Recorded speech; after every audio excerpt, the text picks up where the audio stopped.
New at 5, how much is your cell phone bill? You may have seen ads for cell phone service from cable and internet companies. And as 12 on your side's Marilyn Moritz reports, they can often save you money.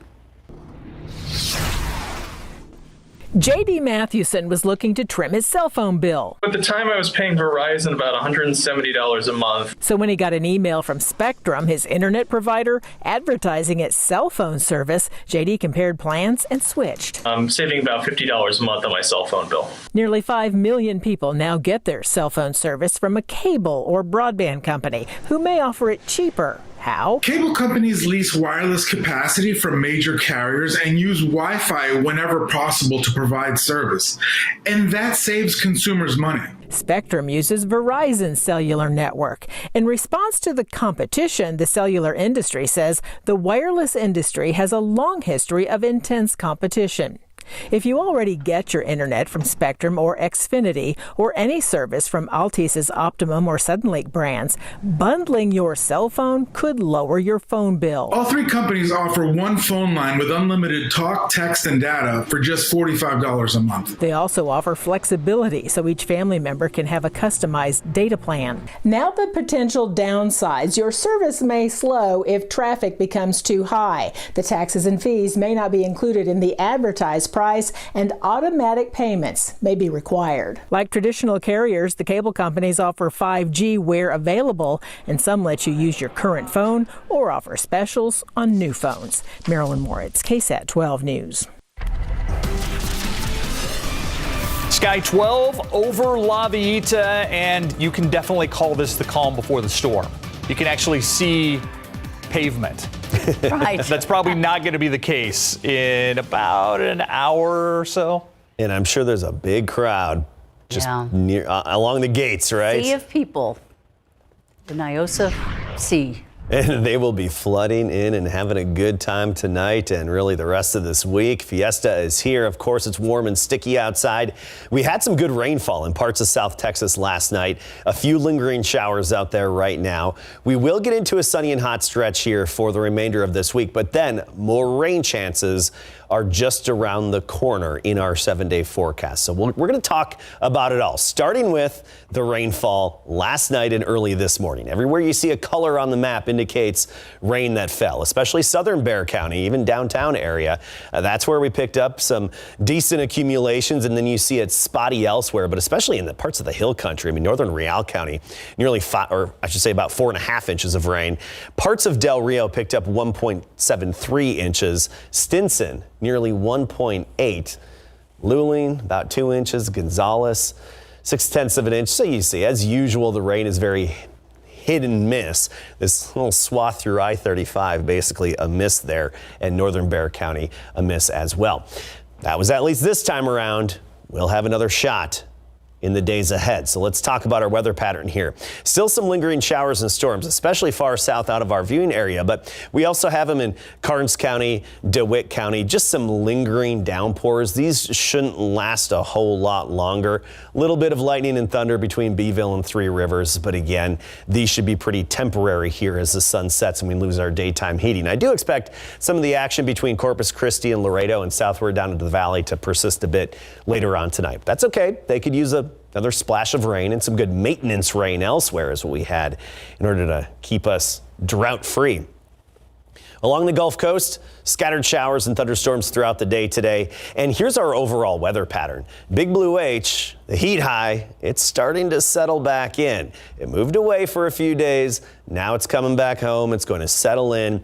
And basically the rest of this work week all the way through Saturday, it's going to be the primary influencer of our weather. So we're expecting the typical conditions where we have a good amount of sunshine and temperatures actually rising back above average. But then notice how it changes. We get into the weekend, especially Sunday. It moves westward. That opens the door for a few other disturbances and just an overall shift in our weather pattern. So by Sunday afternoon, some isolated to widely separated showers and storms. Monday, probably even a better chance, about 40% of South Texas getting hit. So it's Sunday into next week where we're looking at our next chance of some showers and storms. Let's talk temperatures. 87 now. Feels like we're 93 because of that humidity. Heat indices for the most part, upper 90s, right near 100 degrees.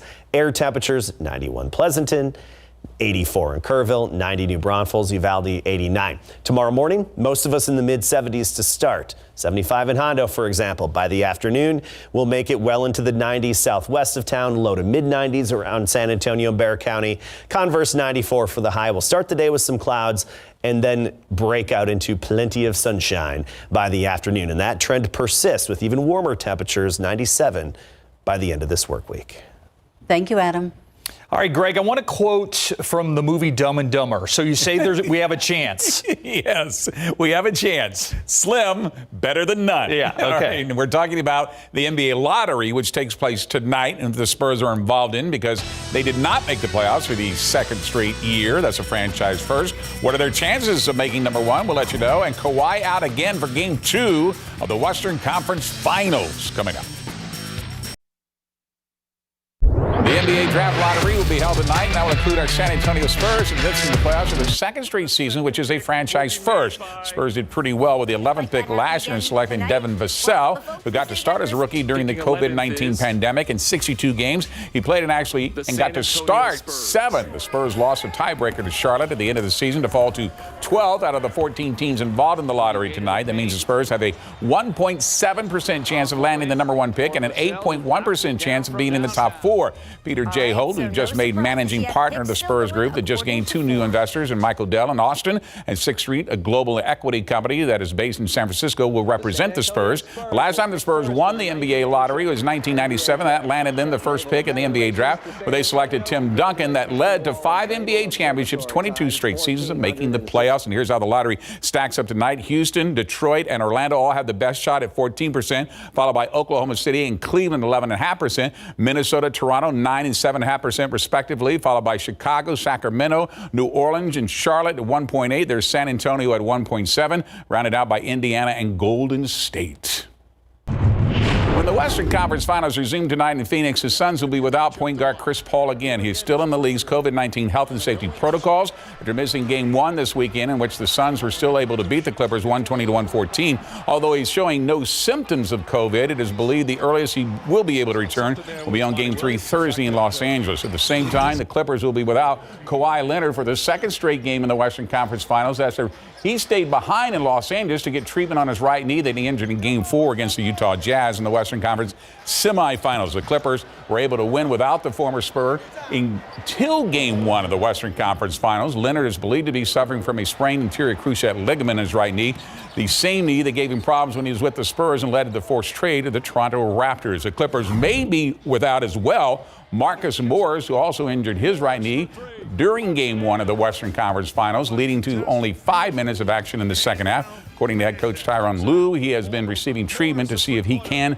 suit up tonight. And coming up at 6 o'clock, Mario Barrios making his first stop in San Antonio, or I should say his last stop before he defends his world championship, coming up this Saturday night. We'll hear from him. All right. Thanks, Greg. You got it. We'll be right back. Tomorrow, lower 90s, still humid. You look at the rest of this work week, and we'll warm up a little bit, up to 97 by Friday. Still a lot of sunshine to start the weekend. It's by Sunday, we'll see a shift in our weather pattern, and at that point, some showers and storms are back in the forecast. Sunday all the way through early next week. Niosa this evening, warm and sticky in the 80s.